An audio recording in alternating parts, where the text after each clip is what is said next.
महाराष्ट्राची कुलस्वामिनी आई तुळजा भवानी मातेला वंदन करतो।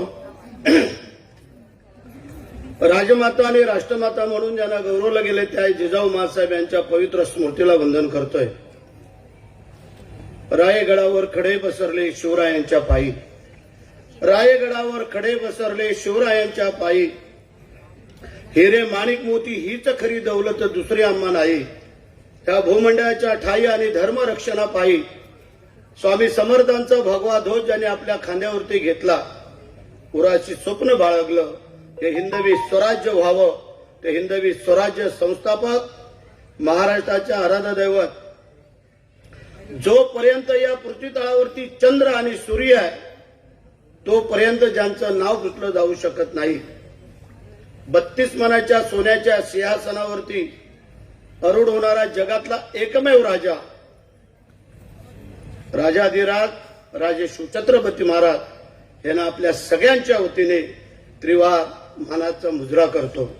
सिंहाच्या जबड्यात घालून हात मोजितो दात, जात ही मराठ्यांची ज्यांना धर्मवीर ही पदवी बहाल करण्यात आली ते शूरवीर संभाजी महाराज यांच्याही पवित्र स्मृतीला वंदन करतो। आधी लगीन कोंढाण्याचा आणि मग माझ्या रायबाचा असं ज्याने आपल्या रक्ताने अमर इतिहास लिहिला गेला शूरवीर नरवीर तानाजी मालुसरे यांच्याही पवित्र स्मृतीला वंदन करतोय। भारतीय घटनेचे शिल्पकार महामानव डॉक्टर बाबासाहेब आंबेडकर यांना वंदन करतो आणि मराठी मनाचे मानवबिंदू हिंदुहृदय सम्राट आदरणीय सरसेनापती बाळासाहेब ठाकरे यांना अभिवादन करतो। धर्मवीर आनंदीगे साहेबांच्या पवित्र स्मृतीला वंदन करतोय। या देशाचं कणखर नेतृत्व ज्यांनी 2 दिवसापूर्वी आम्हाला अत्यंत मोलाचं असं मार्गदर्शन केलं आणि म्हणूनच आज महेंद्र थोरवे जो काय वेडा वाकडा बोलला नाही त्याचा परिणाम आपल्या पंतप्रधानांचा आहे, म्हणजे आमच्या सगळ्यांवरतीच आहे, त्यातला पहिला नंबर त्याचा आहे। या राज्याचे मुख्यमंत्री आदरणीय देवेंद्रजी फडणवीस साहेब ज्यांनी आम्हाला हे मोठं स्थान दिलं ते आम्हा सगळ्यांचे उपमुख्यमंत्री आदरणीय एकनाथ शिंदे साहेब, उपमुख्यमंत्री अजितदादा पवार, व्यासपीठावरील उपस्थित असलेले आम्हा सर्वांचे मार्गदर्शक सिनियर मेंबर आणि माजी मंत्री आदरणीय रविशेठ पाटील, त्याचप्रमाणे संसद रत्नपटू पुरस्कार मिळाला 1 वेळा नाही 2 वेळा नाही, आपण किती वेळा 7 वेळा, आता इथून अजून परत 5 वर्ष बाकी आहे, त्यात किती वेळा मिळेल तो वेगळा। असे आपल्या सगळ्यांचे आदरणीय खासदार श्रीरंगाप्पा बारणे, आमचे जुने सहकारी, आणि आम्ही बघत होतो दादा आमच्याकडे येतोय का कुठं जातोय, परंतु युतीमध्ये आला आणि त्याला संधी मिळाली। ते आमचे खासदार धैर्यशील दादा मनमोकळा माणूस आहे आणि ज्यांना आता आपण अभ्यासपूर्ण भाषण केलं, लय चिंतेत होता गडी आमचा कोल्हापूरचा, कारण त्याला जास्त टचिंग मला असायची, सेट आपल्याला काय होतंय कसं होतंय काय होईल, बोलो काळजी करू नकोस, यावेळेला आपला नंबर निश्चित आहे। पण नावं कळत नव्हती ना, कधी काय होईल सांगू शकत नाही। राजकारणात आणि खेळात ह्या 2 गोष्टी अशा आहेत तुम्ही कोणीच काय सांगू शकत नाही। पण ज्या वेळेला आमच्या दोघांची नावं आलीत समाधान वाटलं, त्याबद्दल काय दुमत नाही, पण आमची मेहनत पण तशी होती। म्हणजे तसा प्रकाशपेक्षा मी सिनियर होतो, गेल्या वेळेलाच मला संधी मिळाली होती, मगाशी सांगितलं त्या लोकांनी की हल्ली लोक ग्रामपंचायतीच्या सदस्याचं पद सोडत नाहीत, पण या तुमच्या मंत्र्यांनी त्यावेळेला मंत्रीपद सोडलं। या इतिहासामध्ये नोंद आहे या महाराष्ट्राच्या। विचारा, सगळ्यांनी आम्हाला त्यावेळेला काही लोकांनी वेड्यात काढलं, दूषणं दिली, परंतु आम्ही सांगितलं तानाजी मालुसरे आपल्या मुलाच्या लग्नाला जाऊन आमचा राजा अडचणीत सापडला हे पाहतोय तेव्हा ताडकन उभा राहून सांगतोय की आधी लगीन कोंडाण्याचं आणि मग रायबाचं त्या भूमीतला मी मावळा होतो. लोकांनी वेगवेगळे भारत मी नाही सारखं बोलत ते लय काय सांगितलं वेगवेगळं, माझं असं होईल, माझं तसं होईल. पण आम्ही सांगितलं जर आमचे मुख्यमंत्री साहेब त्यावेळेला होते, साहेब तुम्हाला जर काय अडचण असेल तर हा भरतशेठ थांबल. म्हणजे म्हणूनच 2.5 वर्षाचा राज्यकारभार आपल्या एकनाथ शिंदे साहेबांनी इतिहासात नोंद व्हावी अशी केलेली आहे, हे कोणाला नाकारता येणार नाही आहे. आणि म्हणून आज आम्ही इथं आलेलो आहे. त्याच्यामध्ये हे आमचे 2 महेंद्र आणि 1 धर्मेंद्र, त्याने आम्हाला आमची व्याख्या आहे तिघांची, त्या बोलायचे आम्ही 2 महेंद्र नाही, तुम्ही भरतशेठ धर्मेंद्र. हा तर मंडळी आम्ही काम केलं ते पोचपावते. आता माझे व्यासपीठावर इतर बसलेले आमच्या शिवसेनेचे, भारतीय जनता पार्टी, आरपीआय हे सगळे जिल्हा प्रमुख असतील, उपजिल्हा प्रमुख असतील, युवा सेनेचे पदाधिकारी असतील, महिला आघाडी असतील, आरपीआय या सगळ्यांचं मनापासून अभिनंदन करतो. आणि मगाशी सगळ्यांनीच आपलं केलंय, कारण तुम्ही जर महेंद्राला जर आमच्या निवडून दिला नसतात तर महेंद्राने आमचा काय सत्कार इथं ठेवला नसता, कारण त्याला आम्हाला त्याचं दुःख सावरता सावरताच आमचा वेळ निघून गेला असता. म्हणून तुम्हाला पहिलं धन्यवाद. म्हणजे नुसता धन्यवाद नाही, तुम्हाला आमचा नमस्कार. आम्ही तुम्हाला सांगू इच्छितो, आम्ही सामान्य घरातल्या कुटुंबातली मंडळी आहोत. एका शेतकऱ्याचा मुलगा गावचा सरपंच झाला, पंचायत समितीचा अपक्ष सदस्य झाला, 2 वेळेला जिल्हा परिषद सदस्य झालो, 2 वेळेला मी सभापती झालो. मग माझी पत्नी सदस्य झाली, माझी ताई त्यावेळेला अध्यक्ष होती, धैर्यदादांची पत्नी धैर्यशीलदादांची. तो आम्ही रविशेठ त्यांचा आमचा वैकुंठ तो आमच्या बरोबर, काकू होती, हा काकू पहिली होती, नंतर मग धैर्यशील. आमचा बाळशेठला काय कुठे गेला विक्रम, ते काय त्यावेळेला आम्हाला संधी नव्हती भेटली. आमचा विक्रमचं नाव घ्यायचं राहिलं वाटतं त्या बाबांच्या मध्ये, घेतलं का? तर म्हणजे असो, त्यामुळे आम्हाला माहिती आहे आम्ही शून्यातून इथपर्यंत आलेलो आहे. आम्ही सोन्याचा चमचा घेऊन आलेलो नाही आहे. म्हणून गरिबी काय असते आणि सामान्य कार्यकर्ता काय असतो हा आम्ही जवळून पाहिलंय. थोरवेनी पण सांगितलं, प्रकाशने पण सांगितलं. मला असं वाटतंय प्रकाश आलाय तो आरोग्याची काळजी घ्यायला, पण प्रकाश आरोग्याची काळजी ह्या माझ्या बसलेल्या लोकांची घेऊ नकोस. तू ज्याने आम्हाला पाडायचा प्रयत्न केलाय त्याला तू दवा द्यायला ये, आणि आम्ही जो बाकीचे आलोय तो ह्यांना दुवा द्यायला आलोय. म्हणून तुझा दवा आणि आमचा दुवा महेंद्र शेठला कुठे नेऊन ठेवतो ते बघा. आता मंडळी फक्त महेंद्र शेठनी, महेंद्र दळवीचं आणि आमचं ऐकायचं थोडं, आणि आप्पांचं आम्हाला ओव्हरटेक करून जायचं नाही. म्हणजे सांगतो तुम्हाला त्याचं कारण सांगतो. ह्याच्यामुळे आम्हाला वादविवाद करावे लागतात, पण आम्हाला असं तेव्हा वाटलं होतं हा सगळं चुकीचं वागतोय. पण ज्या वेळेला आमच्या दोघांवरती प्रसंग आला तेव्हा आम्हाला पण वाटलं की काही प्रमाणात तो बरोबर पण बोलत आहे. पण ते पण सांगतो एकदम जास्त पण नाही जायचं. काही गोष्टी शिवाजी महाराजांनी राज्यकारभार केला. शिवाजी महाराजांकडे काय त्यावेळेला लाखो सैनिक होतं का? मुठभर मावळे होते, पण जीवाला जीव देणारे होते. आणि त्यावेळेला तुम्हाला कल्पना असणं गरजेचं आहे, ज्या वेळेला शिवाजी महाराजांचा राज्याभिषेक सोहळा रायगडावरती होत होता तेव्हा राजे ज्या वेळेला प्रत्येक पायरी चढत होते तो म्हणजे केवढा आनंदाचा क्षण असायला पाहिजे. जसं आम्ही जेव्हा शपथविधीला गेलो तेव्हा आम्हाला एवढा तुम्ही पाहिला असाल, ज्या ज्या वेळेला आम्ही प्रत्येक जण उठत होतो, शपथविधीला नाव घेतली जात होती, त्यावेळेला कार्यकर्त्यांचा जल्लोष होत होता.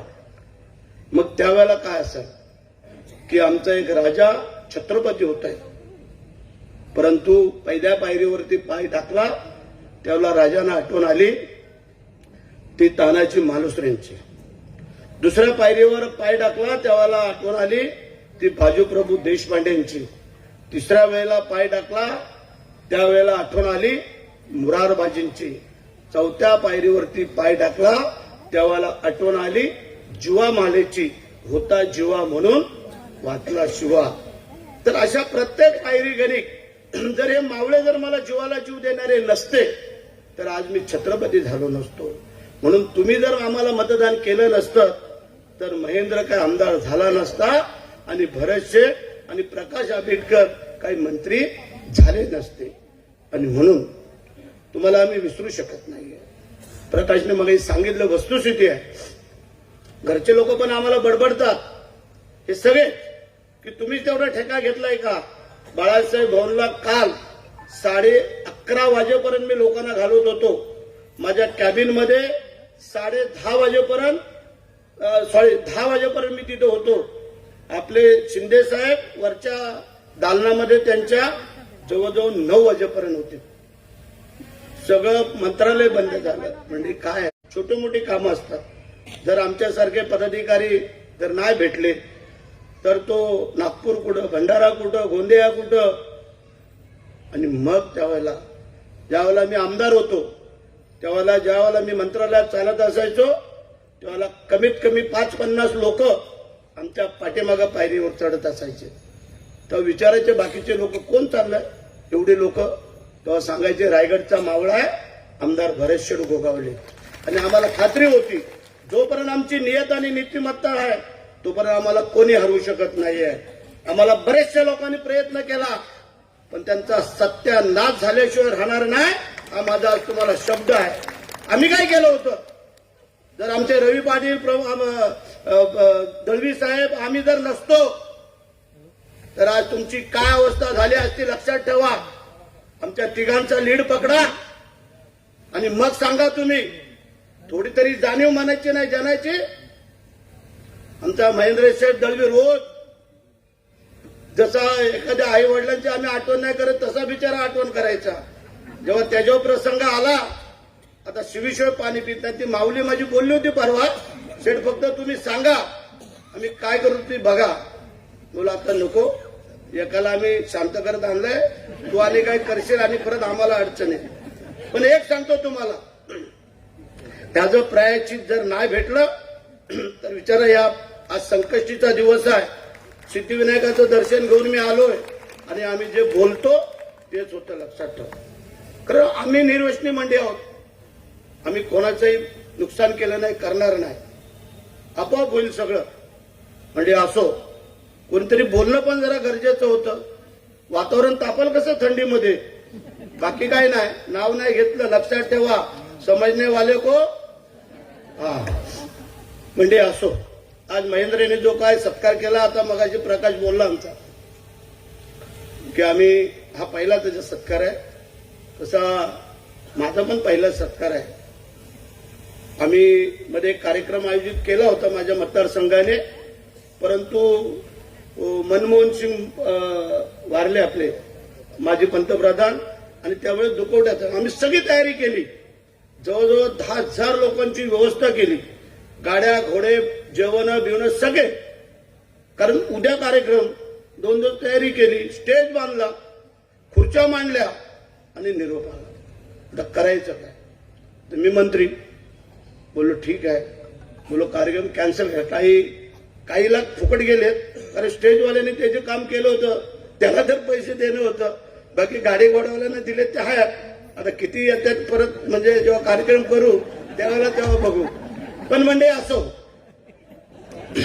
तुम्हाला कोणालाही कधीही काही अडचण भासली या व्यासपीठावर बसलेल्या आम्ही सर्व मंडळी तुमच्या पाठीशी उभे आहोत. काही असू द्या. माझी विनंती आहे माझ्या प्रमुख कार्यकर्त्यांना आणि पदाधिकाऱ्यांना आमच्यावरती जबाबदारी सोपवलेली आहे. आम्हाला प्रत्येक मंत्र्यांना एक दिवस बाळासाहेब भवनला आम्ही बसणार 2-2 मंत्री आणि त्याप्रमाणे जे येतील. कारण शिंदे साहेबांनी एवढी प्रचंड मेहनत घेतलेली आहे की त्यांनी स्वतःची तब्येत नाही बघितली. कधी वेळेवर जेवले नाहीत. आम्ही बडबडायचो त्यांना सांगायचो परंतु त्यांनी त्यांची जिद्द पूर्ण केली आणि आम्हाला महाराष्ट्राला त्या मंडळीने इथपर्यंत आणून ठेवलेलं आहे. आता आमची जबाबदारी आहे कारण त्यांनी त्यांचं काम केलंय आता आम्ही आमचं काम करू संघटनेला. हे आमच्या युतीमध्ये, आम्ही महायुतीत नाही सध्या बोलत, एक युती नाही, पण आपल्या युतीमध्ये कोणी असू द्या, तुम्ही त्याची नका काळजी करू. कारण रायगडमधनं आम्हाला संधी दिली तुम्ही, त्यामुळे माझी जबाबदारी आहे. आरपी असाल, तुम्ही असाल, शिवसेना, भारतीय जनता पार्टी आम्ही आहोत, त्याची काळजी नाही करायची, एकाचं नाव नाही घेत. तर मंडळी, आज जो सत्कार सोहळा हा वेगळा सोहळा आहे. आता इथून आम्हाला परत खोपोलीला ना रे रायगड महोत्सवाचा, मला तिथून पुण्याला एका लग्नाला जायचं, तिथून येऊन परेश पाटलाच्या घरी हाक मारायला जायचं. येताना येत होतो तो आमचा प्रकाश पोहोचला इथं, बोललो बघा आम्ही कोल्हापूरवाला इथं पोहोचलो आणि रायगडवाला अजून येईना. पण त्याला बोललो मी परत बाबा येताना तुला हाक मारायला येतो, तोपर्यंत झोपू नको. म्हणजे काय लागतं लोकांना, त्यांचे फोन रिसिव्ह करणं. काही आम्ही अशा कार्यक्रमात असतो, आम्हाला फोन नाही घेता येत, तर आमच्या पीएनी ते व्यवस्थित हँडल करणं. दिवसा सोडा, दिवसा एखाद्या वेळी आपण समजू काहीतरी माणूस कराल, पण आमची जबाबदारी आहे ती रात्रीची. रात्री 1 वाजता, 2 वाजता, 3 वाजता, 4 वाजता जो फोन येतो तो माणूस अडचणीत सापडलेला असतो, तो फोन करतो. एखाद्याचा अपघात झालेला असतो. भानगडी आता नाही, कमी झाल्या, आता पूर्वी भानगडीचे जास्त यायचे, पण भानगडीचे नाही, जास्त अपघात. कधी कधी काय होतं, अपघात झालेला असतो, त्यांना अँब्युलन्स लागते, इतर काय लागतात, कधी डिलिव्हरीची केस असते. आमचे लोक जाऊन कार्यकर्ते दरवाजा ठोकवतात, तुटायला आलं तरी काय डॉक्टर उठत नाही. पण आमचा जर आमदारांचा ह्यांचा फोन गेला का लगेच खडबडून जागे होतात. अरे तुझा दरवाजा तोडायला आणला, खाली आमची ती डिलिव्हरी तुझ्या पायरी होईल, उठ. म्हणजे ह्या काही गोष्टी असतात. म्हणून आम्ही 3च्या नंतर मग जर झोपायला गेलो तर फोन सायलेंट ठेवतो. सकाळी बघायचे हे लाल लाल झालेले असतं सगळे फोन, थोडा उशिरा उठलो का. पण आमची जबाबदारी आहे. आता आम्ही मंत्रालयात आहोत, 3रा माळा, जुनी बिल्डिंग. प्रकाश तुझा किती माळा? हा, नवीन बिल्डिंग मध्ये, जुन्यात माझ्या इथं, म्हणजे मी 3रा तू 2रा. खालीवर काळजी करू नका. त्याच्याकडे कमी जा आरोग्यासाठी, माझ्याकडे जास्त या रोजगारासाठी. आजारी पडले तर त्याच्याकडे जा, पण आजारी पडू नका. म्हणजे असो, त्याचं खातं आहे हे सार्वजनिक जीवनाशी निगडीत खातं आहे आणि त्याला तो न्याय देईल हा मला विश्वास आहे. त्यांनी मगाशी काही गोष्टी सांगितल्या. सभागृहामध्ये अभ्यासपूर्ण भाषण त्याचं असतं. ना आमचा महेंद्र जास्त बोलत, ना तो बोलत, ना मी बोलत. आम्ही न बोलता काही कामं करतो. मी मगाशी सांगितलं, काही गोष्टी अशा असतात, जर आपल्या विरोधकाला चारी मुंड्या चित करायचे असतात ना, सगळं बोलून नाही होत. शिवाजी महाराजांचा गनिमी कावा, 192 देशामध्ये युद्धनीती गनिमी काव्याची शिकवली जाते. त्या आपल्या राजाची, शिवाजी महाराजांनी त्या गनिमी कावा आणला, लक्षात ठेवा. काही तसं चालू आहे ना, ते जर छुपे रुस्तमनी जर आमच्या पाठीत वार करत असतील तर आम्ही पण काही कच्च्या गुरुचे चेले नाही, लक्षात ठेवा. आपण पण बघूया, वेळ काही गेलेली नाही, वेळ येत राहते. बघूया पुढं काय आहे ते, तेव्हा रवी शेटना पण आम्ही सांगू काय करायचं ते. तर म्हणजे असो, आजचा कार्यक्रम हा महेंद्रनी पहिली संधी साधलेली आहे. आता त्यांनी त्याच्याकडनं काय काढून घेतोय तो आता नंतर सांगतो. माझ्याकडनं एवढंच आहे, मला रोजगार हमी योजना 264 योजना माझ्याकडे राबवल्या जातात त्या खात्यातून. फलोत्पादनाची आहे. खारलँडची तुमच्याकडे येत नाही, तो पलीकडे महेंद्र शेठ आणि तिकडे तो भाग आला, धैर्यशील दादांकडे आला, रवी शेठकडे आला, त्याला आम्ही प्राधान्य देऊ. 5 जिल्हे माझ्याकडे येतात खारलँडचे. मग तो सिंधुदुर्ग असेल, रत्नागिरी असेल, रायगड असेल, ठाणे असेल आणि पुढं पालघर असेल. परंतु रोजगार हमी योजनेच्या माध्यमातून, फलोत्पादनाच्या माध्यमातून चांगला स्कोप आहे. तो मग तुम्हाला मी दोन्ही महेंद्र सगळे आपण व्यासपीठावर असलेले की त्याचा उपयोग काय. काही लोकांना कळलं नव्हतं आणि बरोबर आप्पा मगाशी बोलला, फार मोठी संधी आहे शेतकऱ्यांना. काय मुंबईला, ठाण्याला, पुण्याला, गुजरातला जायला नको. आपल्याला आपल्या शेतामध्ये आपण रोजगार करू शकतो. चांगल्या परवा मी गेलो खोमरपाड्याला, पालघर जिल्ह्यात आणि विक्रमगड तालुक्यात. मला स्वतः शिंदे साहेब बोलले, जा तुम्ही तिथं आणि बघा तो तालुक्यातला एक गाव कोमरपाडा कसा त्या लोक आदिवासी पाडा 4-5 महिने गावाला राहायचं, शेती करायची, 5 महिने संपले, शेती कापली, झोडली झाली का मग चालले दुसरीकडे मजुरी करायला. एकही माणूस आता बाहेर जात नाही. स्वतःच्या शेतामध्ये मोगऱ्याची झाडं लावली. त्यांना विचारलं काय तुम्हाला दर, ते बोलले दादरच्या मार्केटमधून फुलं न्यायला तिथं स्वतः येतात. काल त्या दिवसाचा भाव 1400 रुपये किलो मोगरा ची फुलं. एका वर्षातून 4 पिकं देतात. 20 गुंठ्यामध्ये 1 एकरमध्ये त्यांनी शेती केली. प्रत्येकाला आम्ही विहिरी दिल्या. त्या विहिरीतलंच पाणी त्याला वापरायचं. 5 लाख रुपये एका विहिरीला. ती झाडं बिडं मशागत सगळं. त्यानंतर मत्स्य व्यवसाय, त्यानंतर त्याच्यामधून तलाव छोटे छोटे केले, मासे सोडायचे, त्याचं उत्पन्न काढायचं. ती छोटी एक काकडी येते, नवीन जाती आहे, ती परदेशात पाठवली जाते. एवढ्या छोट्या का आपल्याकडे बघायला पण मिळत नाही. आपल्याकडे एवढ्या लांब हातभर काकड्या येतात. ते फक्त तवशी करतो आपण पोळ्या करायला. तर मंडळी अशा अनेक योजना, कुक्कुटपालन, गोठे गुरांचे, शेळी मेंढ्यांचे गोठे, त्याला 60-60, 70-70 हजार रुपये आम्ही देतो. तुम्हीच करायचे. तुमच्याच ह्याच्यामध्ये गावठी कोंबड्या पाहिल्या आम्ही देतो. हे त्या शेडमध्ये कोंबडे पिला ते सगळे आता बाजारामध्ये बकरी बकऱ्या आज बघायला गेलं तर 800 रुपये किलोचं मटण चाललंय. जर 5-25 बकरे त्यांनी मी विचारलं, एकाकडे सायकल नव्हती, सगळ्यांच्या घरात मोटरसायकली, आणि आता बोलले आम्ही लखपती होतोय, आम्ही आता 4 व्हीलर घेणार. म्हणजे फार समाधान वाटलं. एकही माणूस बाहेर कुठेही मजुरीला जात नाही. म्हणून माझी विनंती आहे, ह्या खात्याचा उपयोग आपण अख्ख्या महाराष्ट्राला करून देणार आहे. त्याबरोबर माझ्या जिल्ह्याला पण व्हायला पाहिजे. अशा प्रकारचं आम्ही नियोजन करतोय. त्यासाठी पण आपल्या आमदारांनी, आपल्या जिल्हा प्रमुख असतील, पक्षाचे विविध पदाधिकारी असतील, त्यांनाही माझी विनंती आहे, जे अधिकारी आहेत त्यांना आम्ही पाठवतो. तिथल्या लोकांना तुम्हाला गाईडलाईन करतील, काय सिस्टीम आहे ते कळू द्या. किती कमी याच्यामध्ये आता बांबू लागवड, वर्कच जमिनीमध्ये बांबू लागवड 1 हेक्टरला म्हणजे 2.5 एकरला 7 लाख रुपये आम्ही देतो. 7 लाख बांबू लावायचा. ते पैसे तुम्हाला 4 वर्षांनी पीक येणार, ते तुम्हीच घ्यायचं, त्याची जोपासना करायची. काय एकदम साधं पीक आहे. एकदा लावल्यानंतर थोडीशी जोपासना करायला लागते, मग कंटिन्यू त्याचे फुटवे येत असतात. तर अशा प्रकारे काही योजना आहेत.